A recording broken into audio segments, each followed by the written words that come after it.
So it's Friday, Hey Menachem of. There is als Yahrzeit today. Yeah.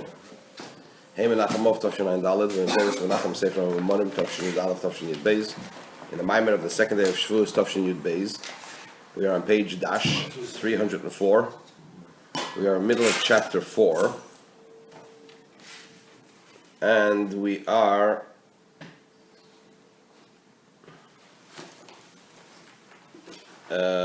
one, two, three, four, Mamish. 5, 6, 7. Where's Mamish?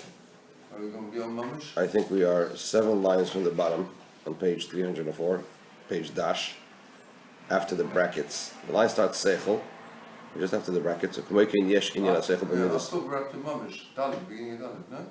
No, we started out. We're halfway done. I was going to do Mamish Shlups. the combo on the left. I'm sorry, we're up to Val Derech Zeh. Midos. We're actually up to Val Derech Zeh.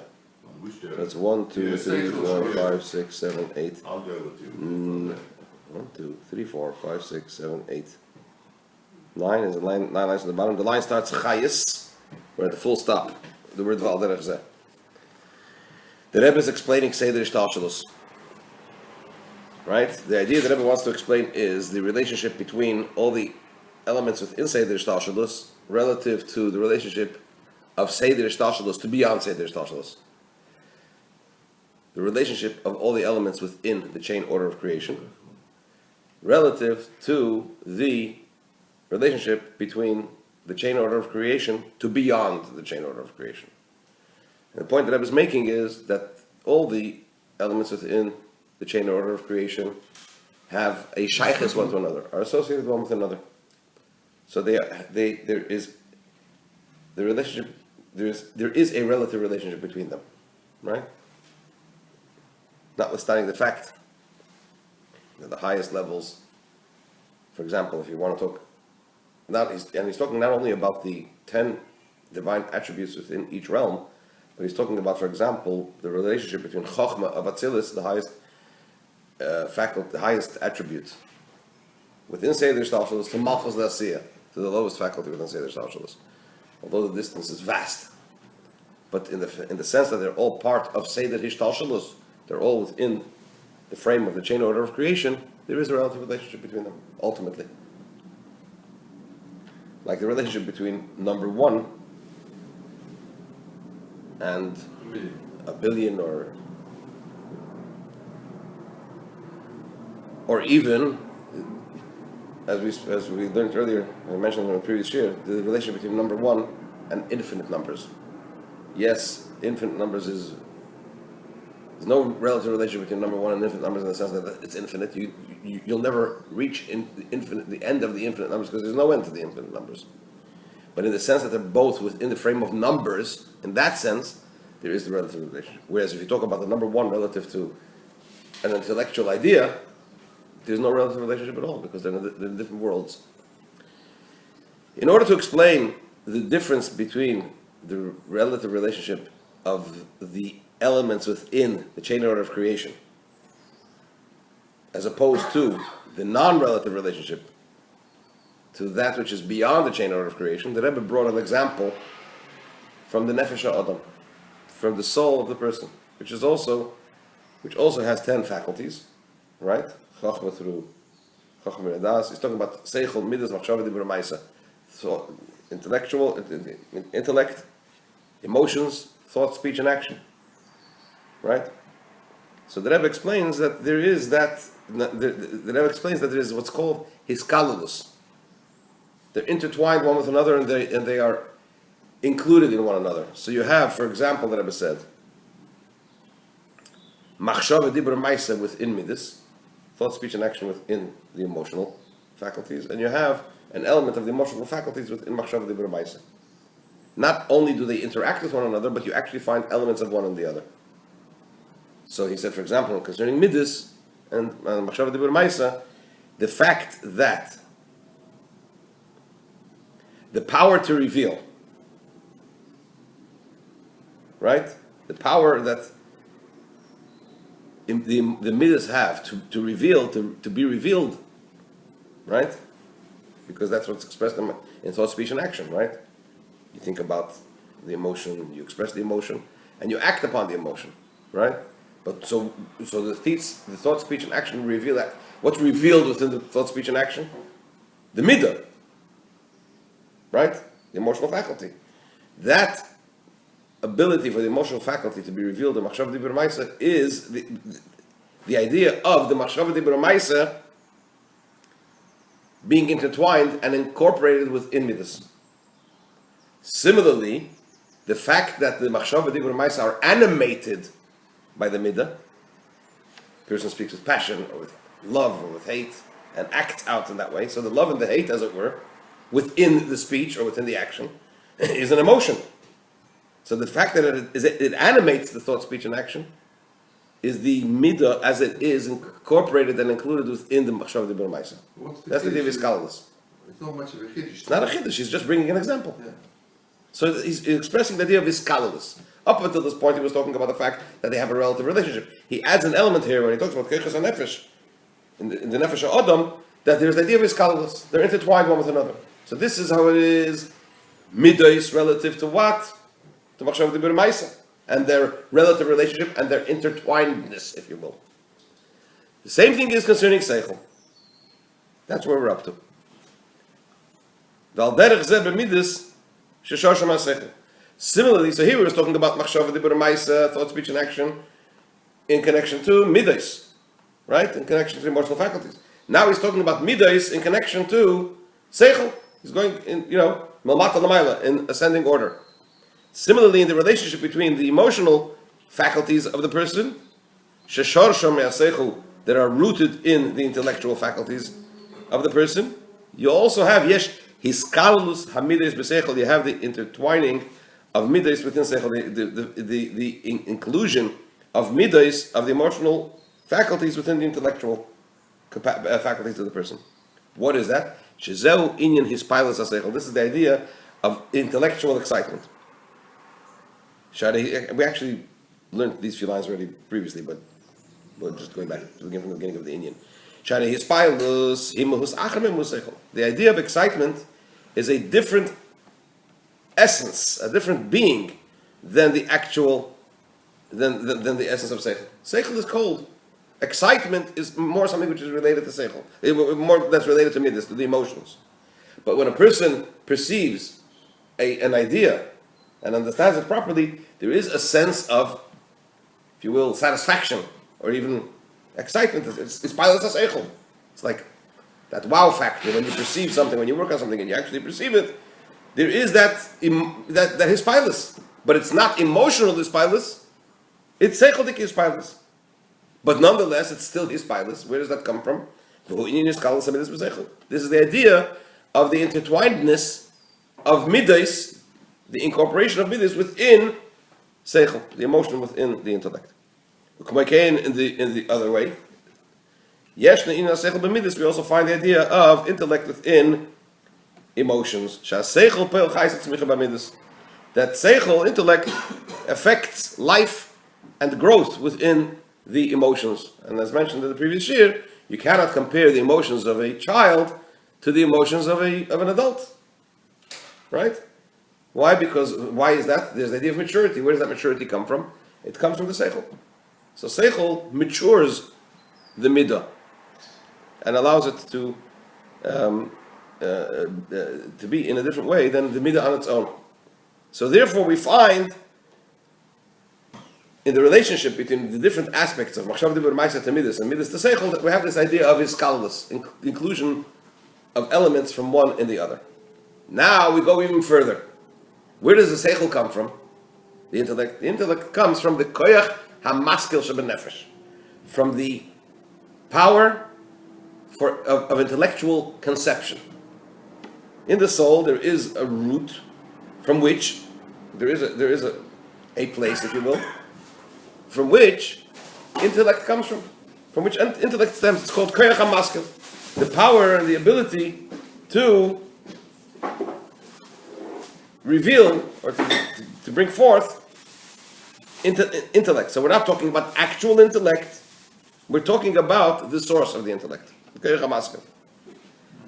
Now the relationship, that's a little more tricky. because the relationship between seichel to koach hamaskel, to its root within the soul, its specific root within the soul, is, like he's going to say, ke'ein yesh me'ayin. It's similar to a yesh me'ayin relationship. In other words, it doesn't come in a gradual, staged form from its root, but rather there's that leap. Why? As he's going to explain, the way a person perceives an intellectual idea, if it's a deep intellectual idea, you have to work hard. If it would be a gradual and a relative, as it were, transition from the koach hamaskel to the seichel, you wouldn't have to work so hard.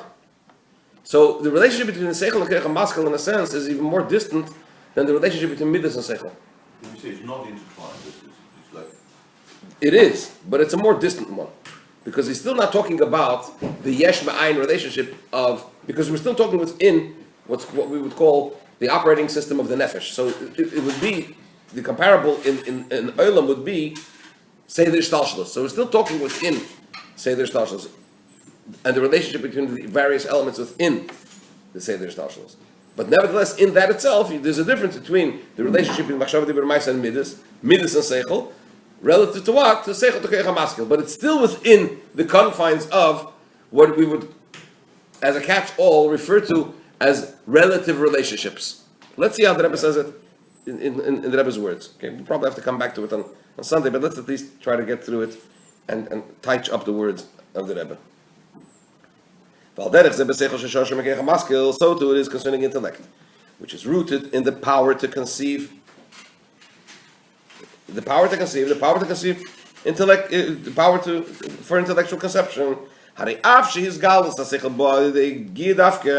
Although the revelation of intellect, actual intellect, how is it revealed from the koach hamaskel?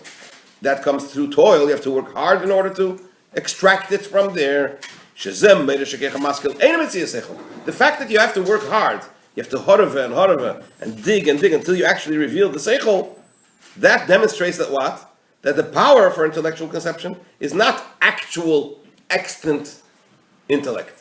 It's a source for intellect, but it on its own is not intellect. In other words, with that you can't perceive. You can't perceive with that as you perceive with actual intellect.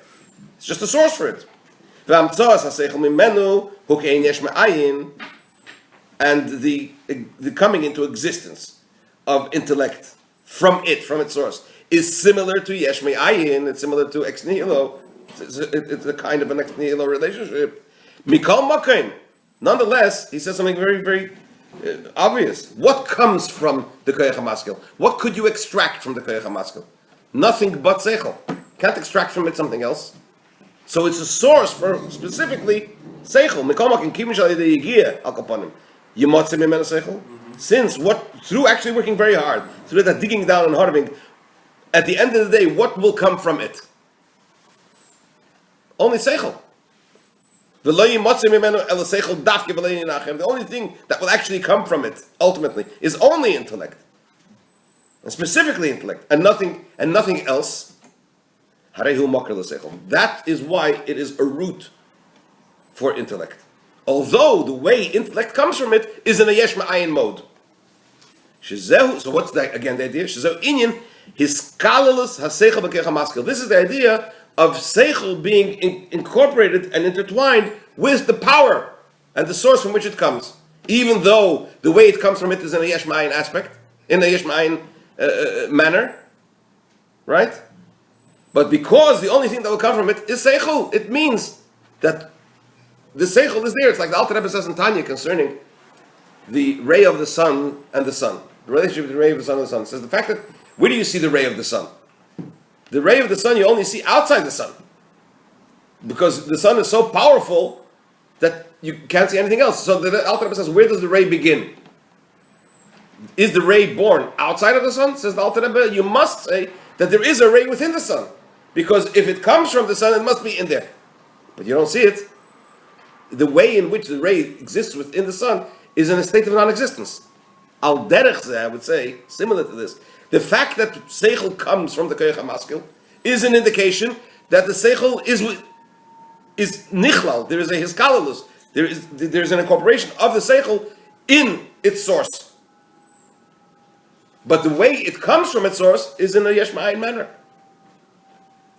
So in other words, what the Rebbe is saying like this, to use other words,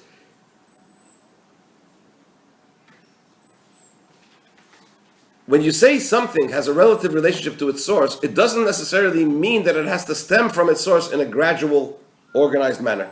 It could come from it in a quantum leap manner, like seichel coming from keich hamaskil. But the fact that only seichel comes from the keich hamaskil is proof that the seichel there's this kalus of the seichel in the keich hamaskil. Why is this important? Because the Rebbe is going to go on and speak about the relationship between the keiches and nefesh, the faculties of the soul, relative to the soul itself. From where all the sources of the faculties come. So in other words, the source of the keich hamaskil, the source of midas, and the relationship between the midas and the nefesh. We'll get to that in a minute. Just hang on a second. Are you saying there's no ilul alo when it comes to seichel and keich hamaskil and seichel? There's no ilul alo. He says it's ke'ein yesh ma'ayin. No, it's not ilul olo. It's not ilul olo like seichel to midas and midas to machshav d'ibur ma'isa. Because you've got to work it. Because There's a leap. Reveal it. You've got to reveal it. You have to The higher extract. up you go, the more you connect to the idea of yesh ma'ayin. Correct. Lower down you go. Correct. Yeah. I would say it's similar to, if you want to talk about it in Sfiris, it's similar to the relationship between Malchus to Zoh to Moichin, which is all, I would say all, and then the Esas Sfiris to Keser. Yeah. So Keser is still, to a certain extent, say there's Tashalas, right? Or certainly when you talk about the Seichel Keser. So when we look at Yud Hey Vav Hey, is the thorn more muscular or correct? And that's Keter. Or what's Chochmas Timoah? Chochmas Timoah is Chochma as is within Keser. And you have the levels. You have the Chochma the way it is in Chetzensa Keser, Chochma the way it's in Plimis Keser. Right? So basically you've got to work to where you think that the connection is easier on a higher At the source, at the root, right. yeah. And therefore down here you could have the fragmentation. Yeah, it's the other way around. You're saying that we're so immersed in the fragmentation that we're part of it, that you've got to... Correct, because our frame of reality is quote, say the Hishtalshalas. Yeah. Let's see how the Rebbe articulates it. So this is the Hiskalulus of Seichel and Keich HaMaskil, right? In ascending order. How Seichel is inserted, or the relationship between Seichel and the Keich HaMaskil. We also find the dimension of the Keich HaMaskil in the actual intellect. In other words, we find that there is, how should I put it? The Rebbe gives a good example, so let's use the Rebbe's example, then we'll refer back to it. It's a very interesting point. Intellect could be in a state of non-understanding and non-articulation. For example, the Talmud that says that Rav was silent, and nevertheless he didn't change his mind. He says like this. The Gemara over there says, in Masechta Be'ah, discusses the din of an egg. You know, the first Mishnah in Masechta Be'ah is Beiter Shenel de Yom Tov, an egg that's born on Yom Tov. Is it mutter, is it muktzah, not muktzah, right? What happens about an egg? What happens to an egg that hatches on Yom Tov? It says Machlekes Rav and Shmuel, if it's muktzah or not muktzah. I forgot which exactly is Rav's opinion, if it's mutter or also, but Rav has his opinion. Because it was created prior to it, but it hatches on it. You know what you're saying? Well, no, because it's something new that comes about on Yom Tov, right? So they discuss the difference between an egg that hatches on Yom Tov or a calf that's born on Yom Tov. Is there a difference? Because at the end of the day, the calf could have been mutter, the mother. You're allowed to shech an animal on Yom Tov. If you shech the animal on Yom Tov, the calf could have become mutter. The egg is not inside the hen. It's already out of the hen. It's the egg hatching. So there's a different kind of relationship between the egg, between the chick and the mother via the egg, relative to a calf and the mother. I'm not going to go into all the dinim now, especially because I don't remember the nuances and who says what. But the bottom line is, Rav puts forward his position concerning this. Come along to the Chachamim and ask, hang on a second, what about this and that and the other? They bring a question on his position. So Rav was silent. He didn't respond. And the Talmud says, despite the fact that he didn't respond, he didn't change his mind. He remained with his position that he held, despite the question that was asked. So the Rebbe brings that as an example of koyach hamaskil an intellectual idea that cannot be articulated or understood. So it's beyond articulated intellect. It's intellect, but it's beyond articulated intellect. In other words, the Rebbe says, this is as close as you'll get to Koyach HaMaskil revealed. Not how Seichel comes from Koyach HaMaskil, but how Koyach HaMaskil comes into a state of revelation. When Koyach HaMaskil comes into a state of revelation, what happens? You're putting forth an idea, which is an idea is related to intellect, but it's beyond understanding. It can't be articulated. You can't understand. That's why they had their question, because in articulated intellect, I have a question on your idea, on your position. On the other hand, Rav didn't change his mind because he wasn't coming from an articulated, revealed intellectual perspective. He was coming from the Koyach HaMaskil perspective. Instinctive, almost. Yeah, it's almost like that, even beyond the first spark, even beyond the Nekudas HaChochma. So how can someone else argue against it? Correct. So he couldn't, because they were not talking, and that's why he didn't change his mind. So let's see how the Rebbe articulates it.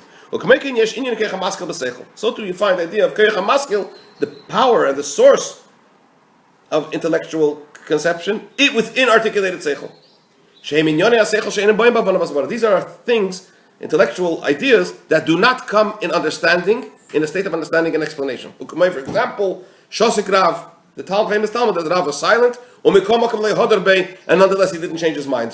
Why is that? This is Koyach HaMaskil revealed, not seichel as it becomes revealed from the Koyach HaMaskil, but rather the Koyach HaMaskil itself in a state of revelation. Hainu.